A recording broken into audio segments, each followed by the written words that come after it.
इस TV news देख रहे हैं आप। आज की प्रमुख खबरों के साथ मैं हूं अंसारुल हक। पहले सुर्खियां।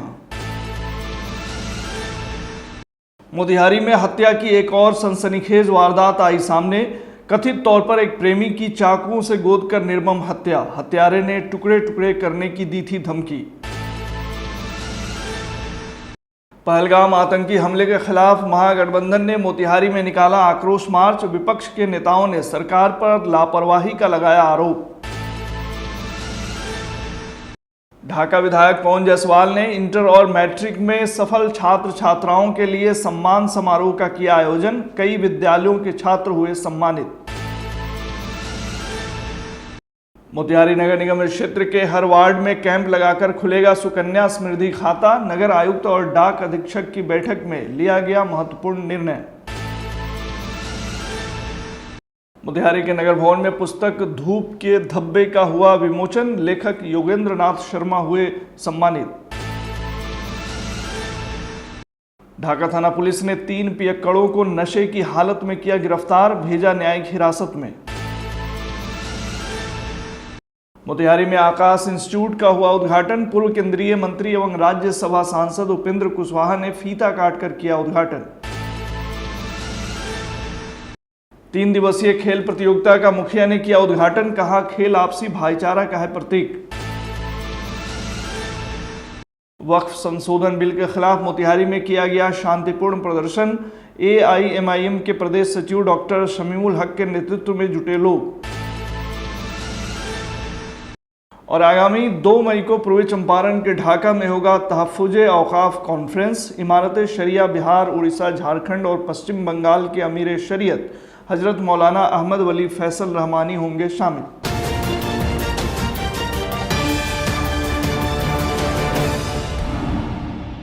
मोतिहारी में हत्या की एक और सनसनीखेज वारदात सामने आई है, जहां कथित तौर पर एक प्रेमी को चाकुओं से गोदकर निर्मम हत्या कर दी गई।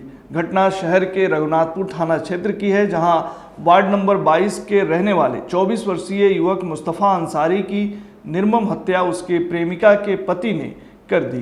घटना के संबंध में मिली जानकारी के मुताबिक रघुनाथपुर के रहने वाले मुस्तफ़ा अंसारी का प्रेम प्रसंग उसी गांव के रहने वाले सुधीर सहनी की पत्नी के साथ था, जिसको लेकर कई दिनों से विवाद चल रहा था। हत्यारे सुधीर सहनी ने कुछ दिन पहले उसके घर पर जाकर उसे जान से मारने की धमकी भी दी थी। इसी बीच कल रात मृतक मुस्तफ़ा जैसे ही बाजार से चावल लेकर मलंग बाबा मंदिर के पास पहुंचा तो पहले से घात लगाए हत्यारे सुधीर सहनी ने उसके भाई के सामने ही उसकी चाकुओं से गोदकर निर्मम हत्या कर दी। वहीं भाई के विरोध करने पर उस पर भी हमला करने का प्रयास किया गया, लेकिन वह बच गया, जिसके बाद वहां पहुंचे दर्जनों ग्रामीणों ने इसकी सूचना स्थानीय पुलिस को दी। बाद में जब उसे अस्पताल लाया गया, जहां डॉक्टरों ने उसे मृत घोषित कर दिया, जिसके बाद लोगों ने बवाल मचाना शुरू कर दिया। हालांकि मृतक के परिजनों ने पहले गोली मारे जाने की बात कही, लेकिन पुलिस तफ्तीश में चाकू मारे जाने की बात कही गई है। अस्पताल में मौजूद मृतक के परिजनों ने क्या कुछ कहा, सुनिए। हम क्या हुआ है? बेटी के गोली मार दिया है बेटा के। हमको कौन मारा है? प्रयाग सोनी के दामाद है सुधीर सोनी। सुधीर सोनी काहे मारा? धमकी दे के भी गया था दरवाजा पर, कुटी काट देंगे। हाँ, धमकी दे के गया था 3-4 दिन पहले। बउआ, हम इन्फॉर्मेट दे दिए थे आज टाइपी में कि हमारा हो सकता है वैसा घटना। आजे हो गया। मतारी हमको फोन किया है कि बेटा आजे हो गया घाटी आजे हो गया। काची से मारा है? गोली लगा है, गोली चाकू दोनों से मारा है। चाकू लोग देखा के लोग डरा रहे हैं। लोग झूठ बोलेगा, पोस्टमार्टम होगा तो बाबू आवेगा नू। वहीं इस मामले में कथित प्रेमिका का भी बयान आया है, जो यह स्वीकार कर रही है कि उसका अवैध संबंध मृतक के साथ था और पति उसकी देखभाल अच्छे से नहीं करता था, इसलिए उसने ऐसा कदम उठाया था। उसने यह भी कहा कि हत्या उसके पति ने ही की है। संजू देवी, पति सुधीर सहनी। हाँ, क्या हुआ? सर थी मुस्तफा आलम के सुधीर सहनी मार दिले बड़न चक्कू घोंप के दरे पर मरले बड़न। यही ला कि उनके साथे हमरा प्रेम प्रसाद रलक ह। तो किससे? मुस्तफा आलम से। अच्छा। रलख एला कि हमर पतिए हमरे के खुद के ना खर्चा देतलन, हमरा दे पर कपड़ा लता देतलन, कपड़ा छीन लियन, पेटी में बंद कर दियन, एक महीना 2 महीना पाइयन, खर्ची ना दियन। तो सर हम भूखे नानू मरम, केकरो के रख लेनी, केकरो सहारे जी के 2 रुपया 10 रुपया मांग के उनकरा से खा के जिंदगी बितावत रहनी है। और उनकरा से हमरा प्यार रलख तो साथ निभावत रहनी है। ओही के चलते हमर पति उनकरा के मार देलन। इस पूरे मामले पर सदर डीएसपी शिवम धाकड़ ने बताया कि कल रात सूचना मिली थी कि एक युवक को चाकू मारा गया है। जानकारी के मुताबिक ये हत्या प्रेम प्रसंग से जुड़ा हुआ है और मामले को लेकर एक एसआईटी का गठन किया गया है। हत्यारे युवक की शिनाख्त हो चुकी है और जल्द ही उसे गिरफ्तार कर लिया जाएगा। इधर मृतक के घर में मातम का माहौल है, वहीं शहर में लगातार हो रही हत्याओं से लोग सकते में हैं। रघुनाथपुर थाना अंतर्गत एक व्यक्ति की चाकू मार के हत्या कर दी गई है। प्रथम दृष्टया कुछ प्रेम प्रसंग का मामला सामने आया है। अभी इस पर जांच चल रही है। एसआईटी की टीम गठित कर दी गई है एएसपी सदर वन के नेतृत्व में। डीआईयू की टीम के साथ और थाना की टीम के साथ जो अभियुक्त है उसको आइडेंटिफाई कर लिया गया और छापामारी करके उसको गिरफ्तारी करने की कोशिश की जा रही है। पूर्व से इन लोगों का विवाद भी चला रहा था सर। पूर्व से विवाद तो नहीं था, बस यही है प्रेम प्रसंग वाला मामला सामने आ रहा है तो उसी का रंजिश में और उसी का बदला लेने के लिए बात सामने आ रही है। जम्मू कश्मीर के पहलगाम में हाल ही में हुई दर्दनाक घटना ने पूरे देश को झकझोर कर रख दिया। इसी के विरोध में शनिवार को महागठबंधन के बैनर तले मोतिहारी में एक विशाल आक्रोश मार्च निकाला गया। गांधी स्मारक से प्रारंभ हुआ यह मार्च मुख्य सड़कों से होते हुए गांधी चौक मीना बाजार तक पहुंचा, जिसमें बड़ी संख्या में महागठबंधन के कार्यकर्ताओं ने भाग लिया।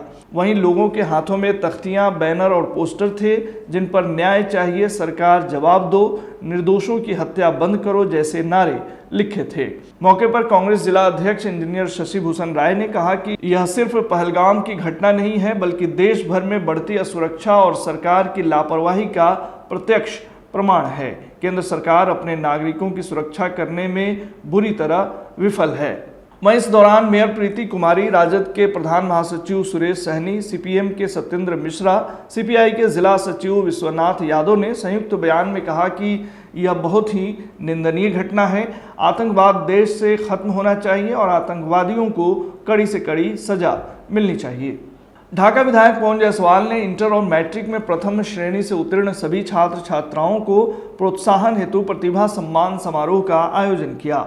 इस कड़ी में विधायक पवन जायसवाल ने आज ढाका प्रखंड क्षेत्र के श्री हरिभजन मिश्रा कन्या उच्च विद्यालय करमावा, उच्चतर माध्यमिक विद्यालय ढाका, बाबा मस्त राम महाविद्यालय ढाका सहित कई विद्यालयों से इंटर और मैट्रिक की परीक्षा में बेहतर अंक से प्रथम श्रेणी से उत्तीर्ण सभी छात्र छात्राओं को मेडल, मोमेंटो और स्कूल बैग भेंट कर सम्मानित किया।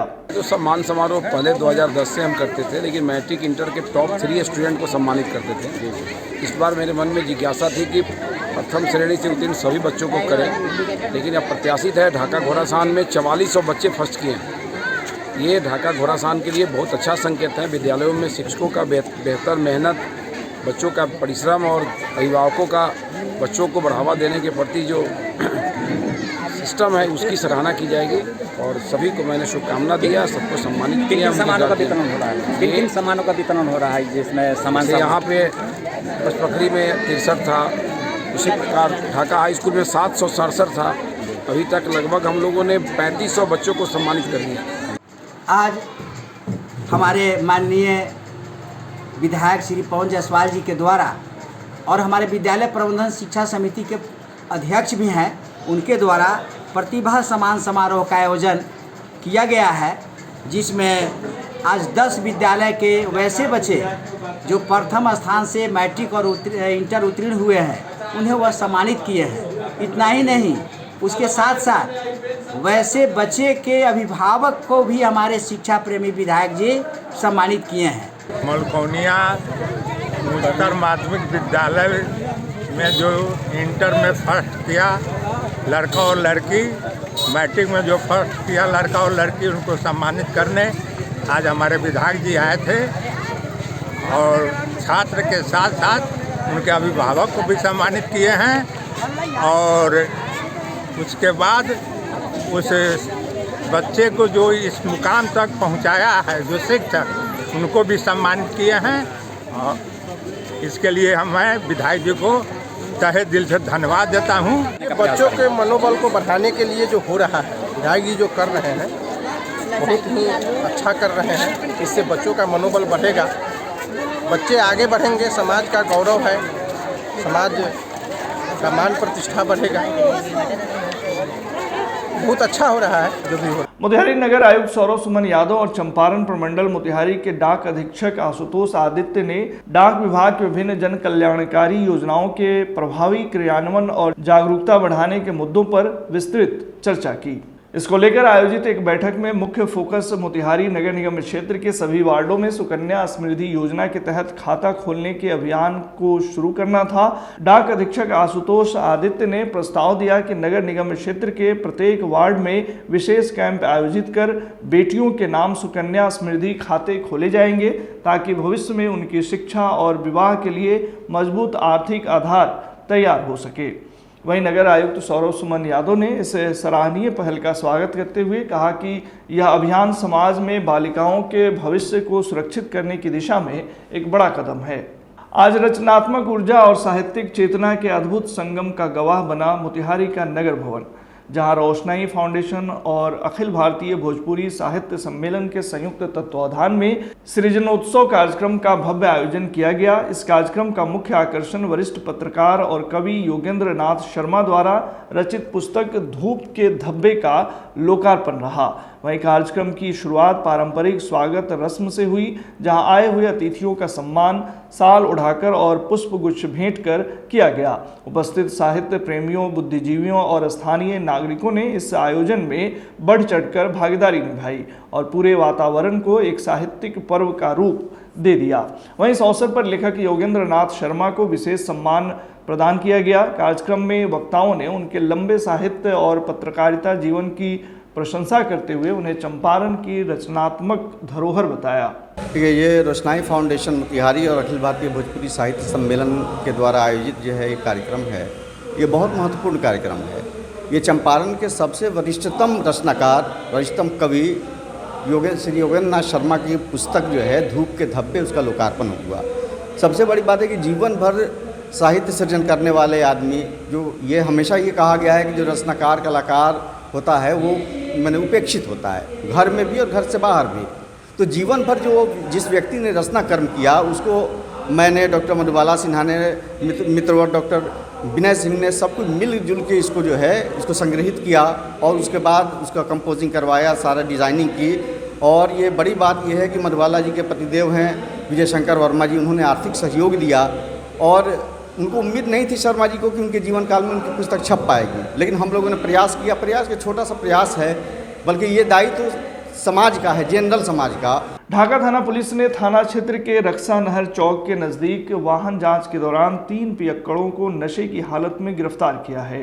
प्राप्त जानकारी के अनुसार गिरफ्तार व्यक्ति पूर्वी चंपारण के कुंडवा चैनपुर थाना क्षेत्र के तिलहरा कला गांव निवासी मदन पासवान तथा दिलीप कुमार है। वहीं तीसरा व्यक्ति कुंडवा चैनपुर थाना क्षेत्र के जटवलिया गांव निवासी राधा किशुन है।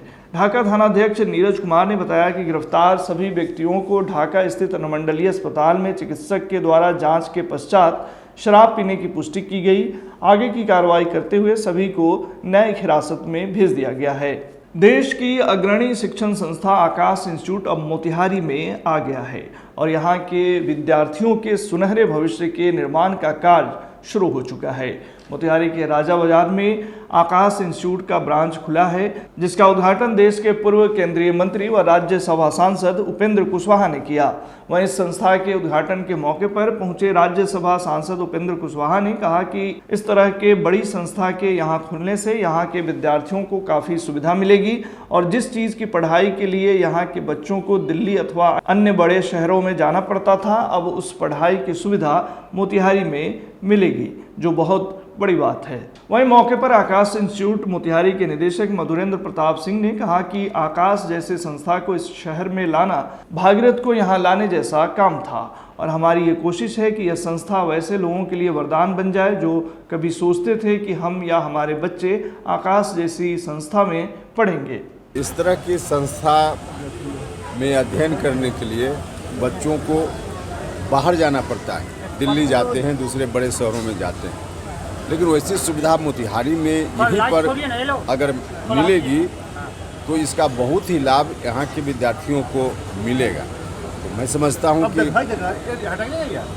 जिस संस्था के लिए लोग बाहर जाते हैं उनको नहीं जाना पड़ेगा और यहीं उस तरह की शिक्षा बच्चों को मिल पाएगी। तो बड़ी संख्या में यहाँ के बच्चे डॉक्टर, इंजीनियर इस संस्था से पढ़कर निकलेंगे तो इस इलाके के लिए बहुत ही अच्छी उपलब्धि की बात है, खुशी की बात है। इस पे कहना है कि ये कोशिश भागीरथ उतारने की प्रयास है और हमारी ये कोशिश एक वरदान बन जाए हमारे ज़िला के उन तमाम लोगों के लिए जो कभी सोचते थे कि आकाश में पढ़ेंगे। ये कोशिश उन लोगों के लिए वरदान के रूप में साबित हो, यही कहना है। लाने का उद्देश्य उच्च शिक्षा के मामले में, तकनीकी शिक्षा के मामले में हमारा बिहार और हमारा ज़िला चंपारण शिक्षा के मामले में काफ़ी आगे है, लेकिन तकनीकी शिक्षा के क्षेत्र में हम लोग काफ़ी पीछे हैं। जो ग्रॉस एनरोलमेंट रेशियो है बिहार का वो 0.39% के हिसाब से अभी भी गिनती में है। तो हम सभी मेधावी हैं, लेकिन क्या कारण है कि हम तकनीकी शिक्षा के मामले में काफ़ी पीछे हैं, जिसके कारण हम लोगों ने ये प्रयास किया और उस प्रयास को करने में हम लोग सफल हुए। मझौलिया प्रखंड क्षेत्र के बखरिया पंचायत स्थित राजकीय उत्क्रमित मध्य विद्यालय कुर्मी टोला के मैदान में मशाल प्रतियोगिता के तहत 3 दिवसीय खेल प्रतियोगिता का उद्घाटन पंचायत के मुखियापति इकबाली राम ने किया। उसके बाद विद्यालय के छात्रों ने कबड्डी खेला। इस कबड्डी खेल प्रतियोगिता में विजेता टीम के कैप्टन राजेश कुमार एवं उप विजेता टीम के कप्तान जाफर अंसारी को मुख्य अतिथि इकबाली राम ने शील्ड प्रदान की। वहीं मौके पर उन्होंने प्रधानाध्यापक सहित सभी शिक्षक एवं शिक्षिकाओं को अंग वस्त्र देकर सम्मानित किया। मुखियापति ने अपने संबोधन में कहा कि खेल से भौतिक विकास होती है, पढ़ाई के साथ साथ खेलना भी जरूरी है। प्रधानाध्यापक प्रभु नारायण मंडल ने बताया कि खेल एक ऐसी संसाधन है जिससे बच्चों का सर्वांगीण विकास होता है। कहेंगे बच्चे के लिए खेलकूद भी बहुत अच्छी चीज़ है और इस पर पढ़ाई पर भी ध्यान बच्चे सब अपना दें, अपना भविष्य बनाए। पढ़ाई से भी भविष्य बनता है और खेल कूद में भी भाग लेना ही ज़रूरी है, लेकिन सबसे पूर्ण महत्व है पढ़ाई। और अपने बच्चे को हम यही कहेंगे कि अपना गार्जियन को, अपने शिक्षकों को मान सम्मान दे और गुरु माने और पढ़ाई में ध्यान दे। और खेल जो है अपना तो सरकार के द्वारा जो विशाल का ये आयोजन है उसको करना ही तो जरूरी है, इसमें खेल भी खेले अपना पढ़ाई। इससे बच्चे जो है गौरवान्वित होंगे खेल कूद की तरफ। सरकार की योजना जो है हमारे बच्चे पढ़ाई के साथ साथ खेल कूद में भाग लें। हर बच्चे पढ़ने में ही तेज नहीं होते हैं, चाहे अभी से प्रयास करेंगे तो बड़े बड़े खेल योजनाओं में डेवलप हो सकते हैं। AIMIM के प्रदेश सचिव डॉक्टर शमीउल हक के नेतृत्व में मोतिहारी के बंजरिया में वक्फ संशोधन बिल के खिलाफ सैकड़ों लोगों ने शांतिपूर्ण प्रदर्शन किया। यह प्रदर्शन जटवा पुल चौक से सुबह 11 बजे से शुरू हुआ, जिसमें भारी तादाद में लोगों ने भाग लिया। शांतिपूर्ण तरीके से मार्च करते हुए प्रदर्शनकारियों ने बंजरिया प्रखंड कार्यालय तक पहुंचकर अपनी आवाज़ बुलंद की और बंजरिया प्रखंड कार्यालय तक पहुंचकर वहां मौजूद अधिकारियों को ज्ञापन सौंपा। बताया गया है कि इस विरोध प्रदर्शन में न केवल AIMIM के कार्यकर्ता शामिल हुए, बल्कि विभिन्न समुदायों के नागरिकों ने भी बढ़ चढ़कर भागीदारी निभाई। लोग बैनर, पोस्टर और तख्तियां लेकर आए थे, जिन पर वक्फ संशोधन बिल के खिलाफ नारे लिखे थे। वहीं AIMIM बिहार प्रदेश सचिव डॉक्टर शमीउल हक ने कहा कि वक्फ संशोधन बिल सीधे तौर पर मदरसों, मस्जिदों, कब्रिस्तानों जैसी वक्फ संपत्तियों पर हमला है। सरकार इस कानून के माध्यम से वक्फ की संपत्तियों को छीनकर पूंजीपतियों के हवाले करना चाहती है। यह बिल भारतीय संविधान की भावना के खिलाफ है। ऑल इंडिया मजलिस इत्तेहादुल मुस्लिमीन की बंजरिया के शाखा के द्वारा आज हम लोगों ने राष्ट्रपति महोदय को एक ज्ञापन वीडियो के माध्यम से भेजने का काम किया कि वक्फ संशोधन बिल जो एक काला कानून के रूप में और देश के असंवैधानिक रूल है और ये लॉ भारत में ज़बरदस्ती मुसलमानों के ऊपर थोपने की कोशिश की जा रही है, इसके अपना विरोध में हम लोगों ने जटवा से बंजरिया तक प्रतिरोध जो है मार्च किया और जो है ज्ञापन सौंपने का काम किया है। क्या रुख रहेगी आगे आप लोगों के? आगे हम लोग जो है गांव-गांव में जाकर, बस्तियों में जाकर और हिंदू मुसलमान दोनों को भारत के आइन को, भारत के संविधान को बचाने के लिए और वक्फ के बिल जैसे काले कानून को वापस करने के लिए हम लोगों को जागरूक करने का काम का हम लोग का अभियान शुरू है। एक कानून जो है ये हम लोगों के बहुत खिलाफ है। इसके लिए हम लोग तन मन धन से जब तक इसको हटा नहीं दिया जाएगा, जब तक हम लोग लड़ते रहेंगे पूरी मजबूती के साथ। MIM की टीम खड़ी है जी। लेकिन आप ही के कौम के लोग जो है, कुछ लोग इसके समर्थन में खड़े हैं जी। वो तो हर एक कौम में कुछ ना कुछ गद्दार रहता है, तो इससे हम लोग पीछे नहीं हटेंगे। हम लोग अपना काम जारी रखेंगे। इनकम आएगी, कहाँ से इनकम आएगी? जो चीज़ है उसको छीन करके जो है अडानी को दे देंगे, वहाँ से इनकम आएगी। मतलब किस तरह का इनकम वो दिखाना चाह रहे हैं? क्या कहना चाहेंगे आज आप लोग यहाँ पे आंदोलन कर रहे हैं? हम लोग जो है ना पूरे देश में विरोध प्रदर्शन हो रहा है, उसी क्रम में हमारे बंजरिया प्रखंड अध्यक्ष के माध्यम से BDO साहब को राष्ट्रपति के नाम ज्ञापन सौंपने का काम किया। यदि नहीं मानेंगे तो सदन उनका है, सड़क तो हमारा है, सड़क पर लड़ाई हमारी जारी रहेगी। आगामी 2 मई को पूर्वी चंपारण के ढाका स्थित आज़ाद मदरसा में तहफ़्फ़ुज़े औक़ाफ़ कॉन्फ्रेंस का आयोजन होने जा रहा है। इस कॉन्फ्रेंस में इमारत शरिया बिहार, उड़ीसा, झारखंड और पश्चिम बंगाल के अमीर शरीयत हज़रत मौलाना अहमद वली फैसल रहमानी शामिल होंगे। इसकी जानकारी दारुल कज़ा ढाका में आयोजित प्रेस कॉन्फ्रेंस में इमाम व ख़तीब जामे मस्जिद ढाका मौलाना नजरुल मोबिन नदवी, काजी शरीयत मौलाना अतहर जावेद कासमी एवं जमीयत उलमाए हिंद के अनुमंडलीय सदर मौलाना अमानुल्लाह मुजाहिरी ने संयुक्त रूप से दी है।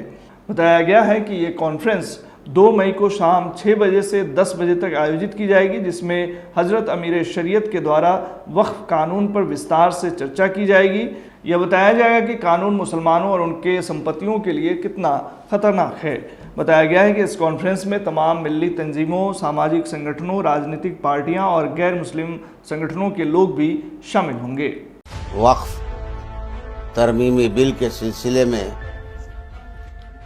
एक नशिस्त हुई, जिसमें ये तय पाया कि मुअर्रखा 2 मई बरोज़ जुमा बाद नमाज मगरिब तायशा बमुकाम आज़ाद मदरसा इस्लामिया ढाका में एक अज़ीमुश्शान कॉन्फ्रेंस मुनक़िद की जाए। अज़ीमुश्शान कॉन्फ्रेंस 2 मई को बाद नमाज मगरिब तायशा आज़ाद मदरसा इस्लामिया ढाका में मुनक़िद हो रही है। इसलिए हम सब लोगों से गुजारिश करेंगे कि शरीक होकर कॉन्फ्रेंस को कामयाब बनाएं। आज के बुलेटिन में फिलहाल इतना ही। तमाम खबरों और डिबेट्स के लिए जुड़े रहिए STV न्यूज़ के साथ।